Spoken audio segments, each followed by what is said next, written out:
Good morning, children. Today we will be doing poem number 4 from your reader book called Mother Moon.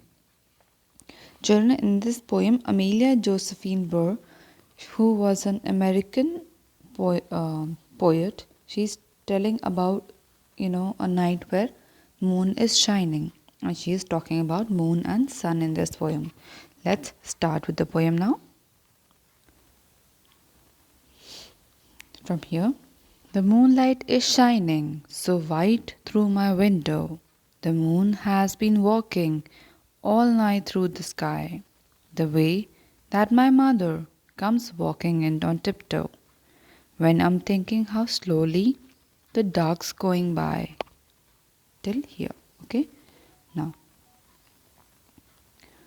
the moonlight is shining, यानी कि रात में moonlight जो है वो shine कर रही है. Moonlight is shining. Okay, so white through my window. It is white in color. The moonshine is white in color and it is coming through his window or her window. The moon has been walking. Children, we see that sun rises from east, goes to west, and moon rises from west and goes to east. So the child here is saying that in the sky the moon has been walking. Okay, walking means going from one place to another all night through the sky. यानी कि the moon has been walking all the night through the sky, मतलब from the sky, in the sky. Okay, the way that my mother, the way मतलब जिस तरह that my mother, मेरी mother comes walking on tiptoe. tiptoe का मतलब होता है दबे पाँव चलने को, हम tiptoe कहते हैं. ओके, सो ही सेज कि जो मून है वो स्काई के थ्रू जा रहा है जिस तरीके से मेरी मदर आती है मेरे रूम के अंदर ऑन हर टिप्टो, यानी कि दबे पाँव जब मेरी मदर रूम के अंदर आती है उसी तरीके से मून जो है वह स्काई के थ्रू रात में वॉक करता है. Okay, when I am thinking how slowly the dark's going by, यानी कि और मदर कब आती है उसके रूम में, जब वो रात में जग रहा होता है एंड देखता है कि जो डार्क है वो कैसे धीरे धीरे ढल रहा है. ओके, वो डार्क कैसे धीरे धीरे जा रहा है. How the dark is going by, going मतलब going away because the sun is about to come. Okay, so he is setting. The moon is also setting now. So the first paragraph basically means the moonlight is shining in white color through his window. The moon has been walking through the sky just like his mother comes in his room, on her tiptoe, means on very silently on her toes. Okay, when at night he's thinking that how the dark is slowly going by, or this moon is setting now. Okay, the sun is the father, the moon is the mother. That means, according to the poet, the sun is father and moon is mother. Okay, and the stars are the children, and the stars are children. कौन हुआ, sun हुआ father, moon हुआ mother and stars हुए children. Alright, awake in the night, यानी कि stars are the children who are awake in the night. Okay, ये रात में जग रहे हैं. स्टार्स जो हैं वो बच्चे हैं, मदर जो है वो मून है और सन फादर हैं. और रात में जो बच्चे हैं वो जग रहे हैं, like he also is awake, जैसे कि हमने यहाँ पे पढ़ा. ठीक है, only because he is awake he is thinking कि कितना स्लोली डार्क जा रहा है. Alright, now she stoops down to kiss them and tucks in the covers. Now यहाँ पे शी कौन है, हमने पढ़ा था यहाँ पे see, moon is the mother. So she is mother because mother comes tiptoe in room का, correct. So she stoops. Stoops का मतलब है झुकना.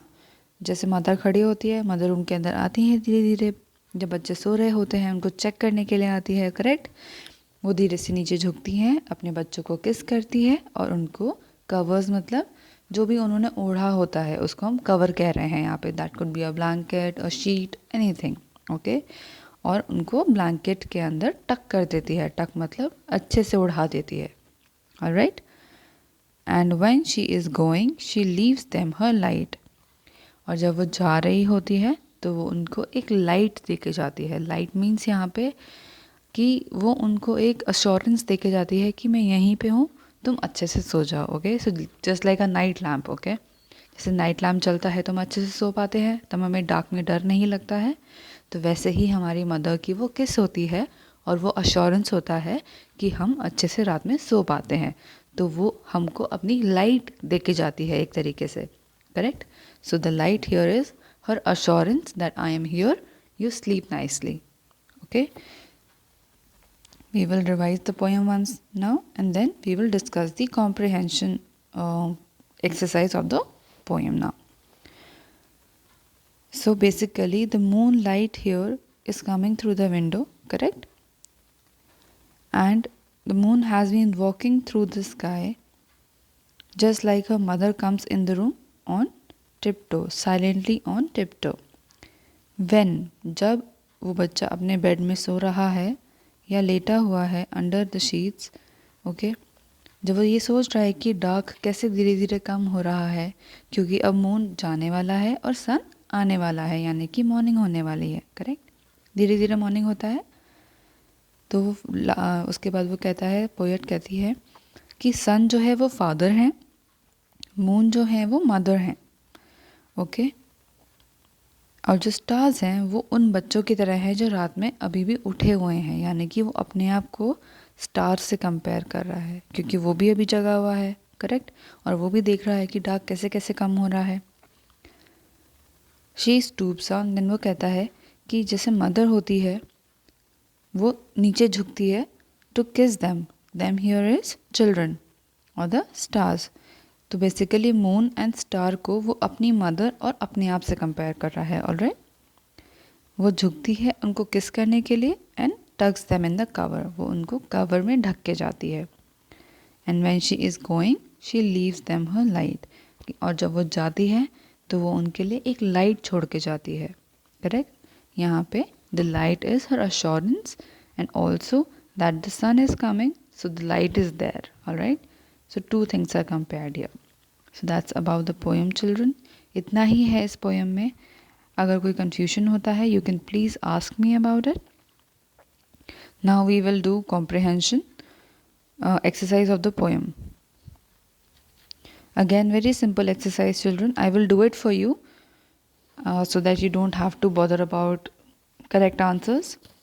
Let's do it. See, यहाँ पे 3 word meaning भी दिया है, ये भी आपको याद करना है. all right.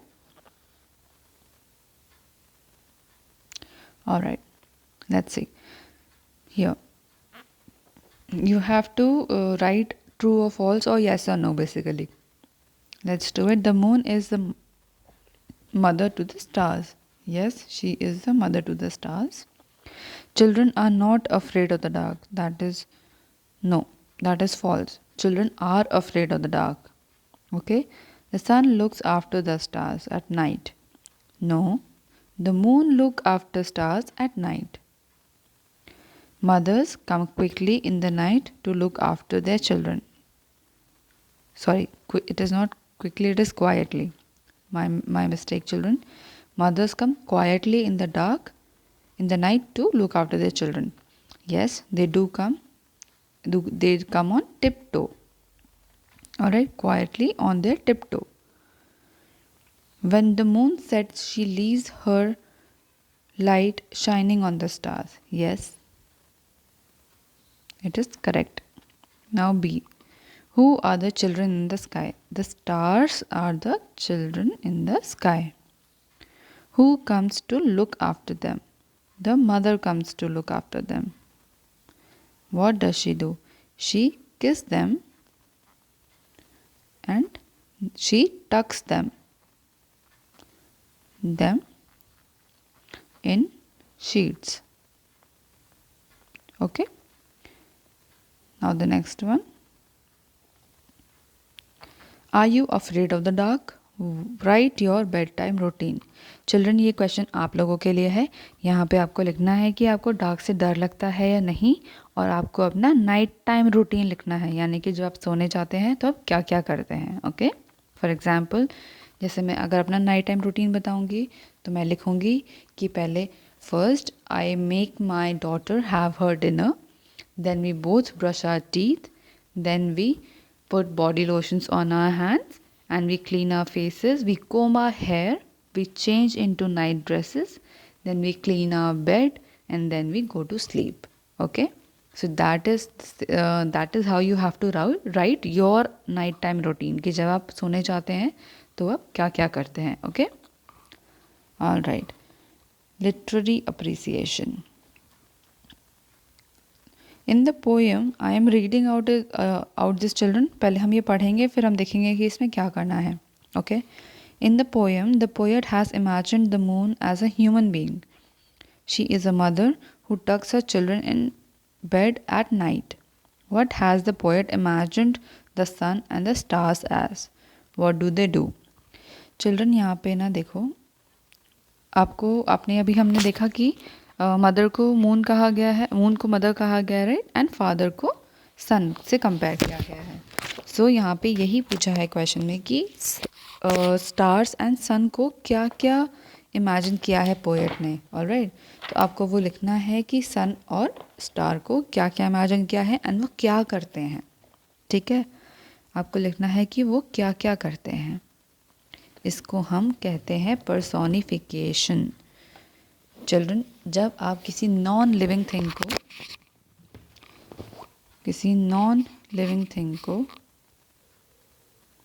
लिविंग थिंग से कंपेयर करते हैं, यानी कि जैसे सन है, वो नॉन लिविंग थिंग है, ऑलराइट, लेकिन आपने उसको फादर के जैसे माना, तो आप उसको कंपेयर कर रहे हैं, राइट, तो उसको हम पर्सोनिफिकेशन कहते हैं, उसको हम पर्सन बना देते हैं.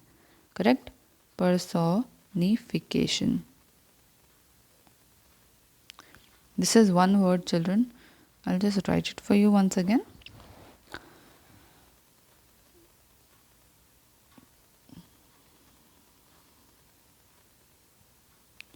Personification. ठीक है, personification.